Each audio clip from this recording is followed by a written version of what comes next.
Hello there, ladies and gentlemen, and most importantly, film fans. Glad to have you back once again for this Blu-ray update video where I am discussing not one, not two, but 11 titles that I've recently picked up. These titles right here, these lovely red covers that I have right here. Now, of course, if you're one of those detective type people, you may have discovered already that this is movies all within the Slasher Classics collection, and probably because it's in the cover thumbnail and in the description as well. But either way, we're going to go on with these 11 titles, some of which I know absolutely nothing about whatsoever, some that I do have a little bit to say about because I've either seen them before or I have recently watched them. So let's get stuck into this, and I know that you gore-filled maniacs out there can point me in the direction of things to watch first and ones that I may want to wait till I'm feeling tipsy one night and looking for some cheap entertainment. Diving into the first one we have here is X-Ray. I watched the trailer for this, which I don't know if it was the official trailer or not, but it was just rock music with people staggering about a hospital being murdered.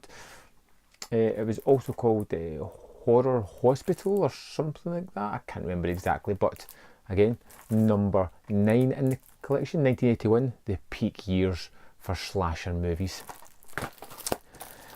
It's up with number 35 from 1976, and that is Alice, Sweet Alice. I'm sure this stars Brooke Shields, and it is all about these two sisters. One is murdered just before her first communion, and the younger 12-year-old sister, or the older, I can't remember, is suspected of doing the killings.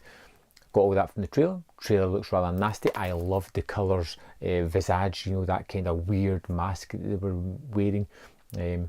Interesting stuff. I'm quite curious about this one. Next up, another complete know-nothing is Drive-In Massacre. Sounds cool, probably one of those cheap, low-budget things. Number 20 from 1977. It's filmed entirely in blood-curdling gore colour. I like the sounds of that. Fills me with all kinds of expectations that I don't know the movie will be able to deliver on. Next up is the fantastically titled Rosy. Olivia is two women in one lovely body. One of them is about to commit murder. Again, bit of a weird one. I think this is about an American engineer who is dismantling a bridge in Britain, meets this young girl who, English accent, rather pretty, meets her several years later in America without the British accent, not remembering him at all and with a completely different name. Mystery, blood-curdling gore, hopefully. I'm interested anyway. Next, the lovely titled Hide and Go Shriek. In the terrifying tradition of Friday the 13th and Halloween is what the little blurb says, which is a complete knockoff no-no, you know, from 1988. Number 26 in the collection. I know nothing. There's a person with a snake, I think, on tattoo on their foot, and some ghastly creature under a bed or something, it looks like. I'll throw it on. You know, what the hell? What's the run time on this bad boy? 90 minutes, perfect. Let's just throw that to the side. Next up, we have the lovely, mysterious title of Nail Gun Massacre. I wonder what this one could be about. Well, this one is a rape revenge movie about a lady that is raped by a bunch of construction workers and then find themselves on the wrong end of a nail gun. Apparently, sounds like the typical kind of stuff. This is from 1985. Right, just, you know, as the horror movie exploitation was right in its boom. Could be fun, probably low budget, and this will probably be one that I'm going to enjoy, I would imagine.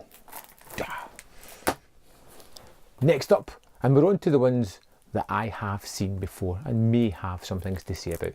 Scarecrows is a movie from 1988, and it's number 16 in the Classics collection.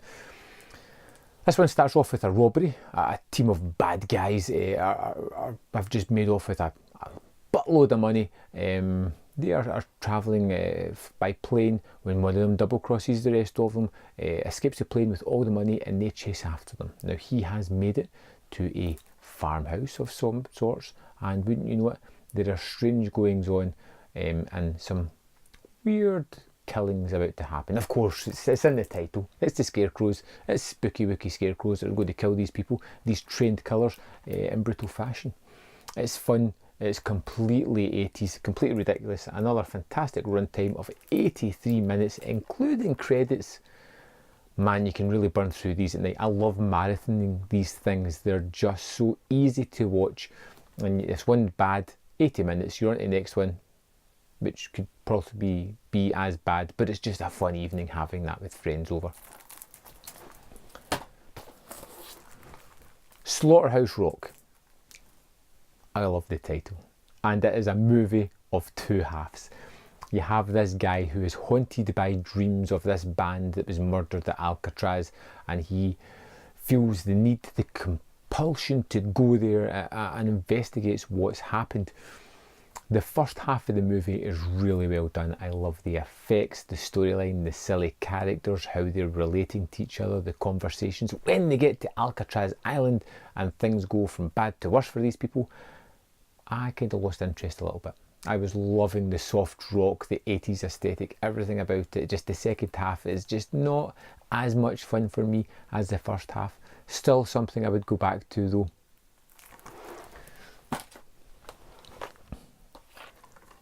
Sleepaway Camp 2, Unhappy Campers. These movies, the Sleepaway Camp movies, were things that I underappreciated the first time I watched them.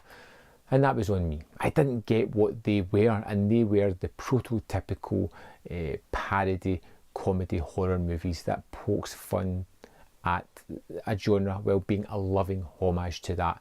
It has an amazing performance by Pamela Springsteen as Angela, who has just got the greatest smile, so much enthusiasm about this camper role, and it's just one hell of a fun movie.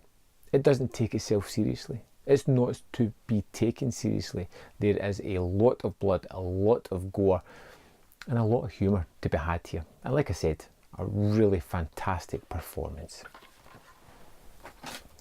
Which is probably partially the reason that it had a sequel a year later in 1989, number 18. The previous one was 17, which I didn't mention. I've ruined this whole video now.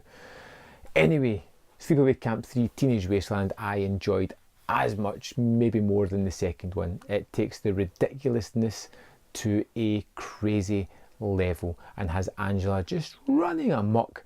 You have Pamela Springsteen just chewing on the scenery, having so much fun doing these ridiculous scenes that I can't help but just, it puts a smile on my face thinking about these movies. They really are two fantastic horror comedies that really do have horrific elements in them and terrifically funny moments as well, while self-parodying the sort of genre that it is in. Tremendous.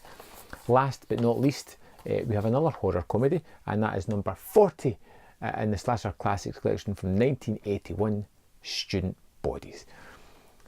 I appreciate this one a lot as well, because much like a really good spoof or horror comedy or something like that, it sticks to the rules of the genre.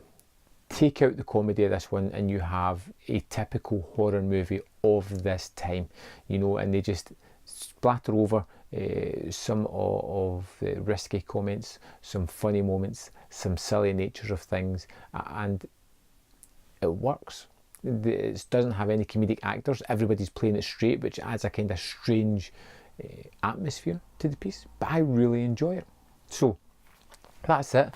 I now have all 40 of the Slasher Classics movies. I am up to date, which I'm really happy about because a couple of them have been out of print. Maybe if I've done something cool, I might drop a video in here just showing you the spine numbers, because there's something that just calms my OCD about seeing those lovely numbers all in a row. It's just sheer bliss.